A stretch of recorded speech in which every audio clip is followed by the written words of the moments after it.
Okay, so you guys were asking about trees. I can use this tree stump as a bit of an example, and I'll show you how I made this. Very little modeling, pretty simple geometry overall. It's relatively straightforward, but I used a couple of neat tools to get here and get here pretty darn quickly. Also, if you look at the textures, you can see seams everywhere. You can see that there's seams. Are they going to notice it in game? We don't have the time to be painting specific textures for something. Would that look better? You're darn right it would. It would look much better if we could paint across the seams and fix it all. Um, we just don't have the time, and a lot of games don't, and we need to make a game level that looks good and learn to work fast. Also, if we stick a bunch of foliage in front of this and are running around trying to play the video game, are we actually going to care about these seams? Even if this was in a feature film and off in the background somewhere, are you going to see the seams? So you have to ask yourself, at what point does it matter? Okay, so that's going to look really good at a distance. Even probably mid-ground, it's going to look fine because it's not going to be just a tree stump in the scene. There's going to be all kinds of stuff. Now, if I was modeling a tree stump for my demo reel to show how good my tree stump is, it better look really freaking good. You better not have any texture seams, and the textures must look fantastic and correct, like the rings on the inside. The meat of the wood on the inside doesn't have bark on it. You'd have to do more work to it than this, and you'd have to do a proper unwrap sort of thing, a full unwrap, and paint full textures on it in substance or something and make it look like the most spectacular tree stump in the world. We don't need that. So we're not going to do that because we don't have time. So how did I do this? Well, real simple. I started with a cylinder. Let's make sure I'm showing my segments there. And I'm just going to go change this to dark gray for now so you can see it a bit better with the lights that are going on in the scene.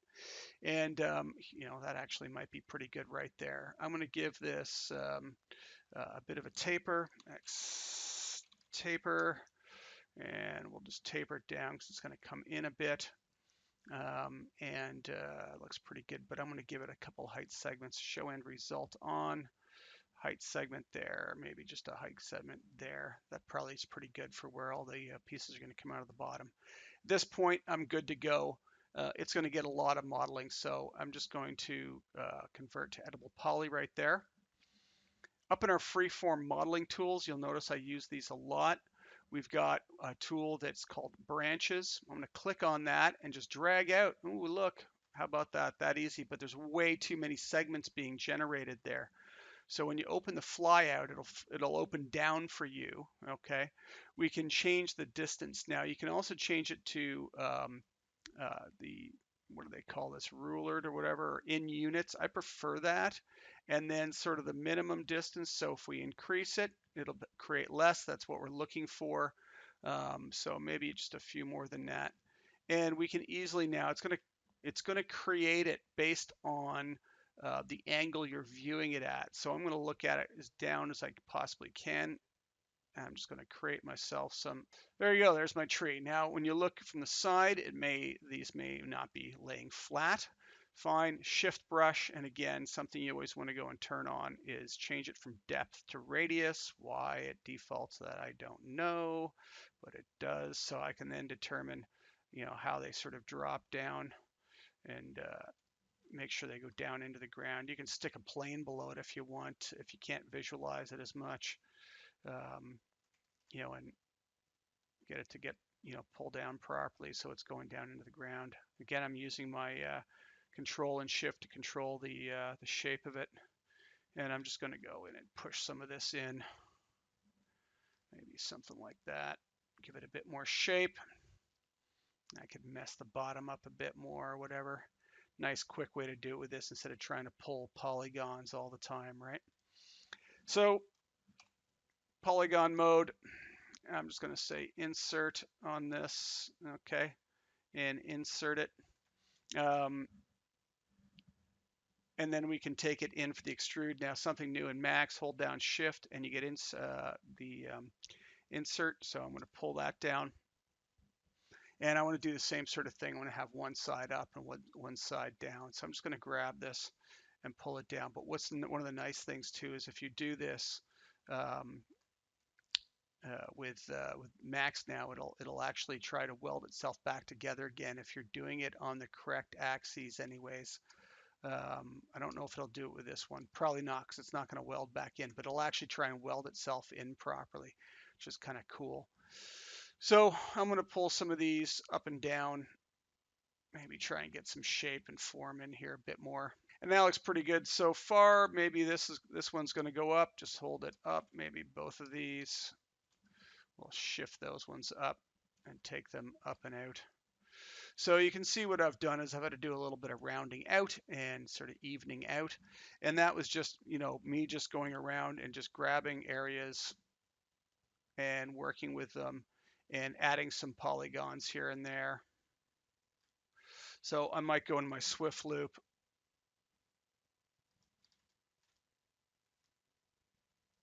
and I'm going to go to, I like working in screen often, stuff like this, so it stays aligned. That's what that center one is, but I find it's hard to grab sometimes, so I tend to just go with the screen.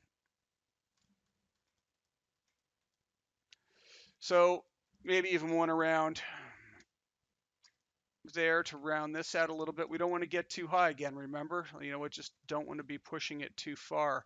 Now we want to, a crack in this side or something. So let's take some edges. And we probably actually don't need that one. And let's go with an extrude. We'll extrude that down, and then we could even weld these vertices if we want. So we can take these, and you remember that 1, 2, 3, 4, of course, is 1, 2, 3, 4, 5, and 6 are your sub-object levels. Of course, you remember that, right? Of course. And I'm in the selection mode right now where it's a paint selection. You can pick whatever you want. So I'm going to pull that down into a nice groove in here, and it's cracked away a bit. So you can see pretty quickly I can start making up what I'm looking for. I mean, I'm getting close already. Just some little bits and pieces of modeling going on now, and I've got a tree essentially. I mean, this is already getting me the makings of a tree. Of course, I want to make sure that the whole thing's smoothed. And we want to make sure we just clear all on our smoothing groups and make sure the whole thing's got this smooth to it. Now, I could also round some of these out. That's a good low poly tree. This is even higher poly. But again, with my Swift loop, I could go ahead and just round some of these, and holding down Shift while you do it will automatically round them. So if I really wanted to add a bit more and felt that I needed to be a bit higher resolution, it was that easy, and maybe that way, and all of a sudden I've got it all nicely rounded out. Again, I could I could carry it around if I wanted, if I thought I needed some extra shape in there, and I'd still use the shift brush often just to start pushing stuff around. Maybe it's where it's broken off, so it needs to be stuck out. Do whatever you got to do, but the point is you do it quickly. You're not going to be wasting time modeling the world's best tree. It's got to be pretty quick. So with the inside of it, we probably want to do something, get some polygons going in there, because right now it's a whack of triangles. You can actually kind of see them in the shading, and it looks really, really ugly. If you want to fix that really fast, if you grab the center and you do an insert, okay, and then we just need to go ahead and collapse that down so that it is completely, down to a point. Just hit collapse, and now you've got triangles in there. So if you want to try and keep it quads for whatever reason, what you can do again is you can go inset, and then collapse, and you've got quads around the outside at least, because you're always going to end up with triangles, and just remove every other one if you want. It's entirely up to you how you want to do that, and to be able to get the form you're looking at there.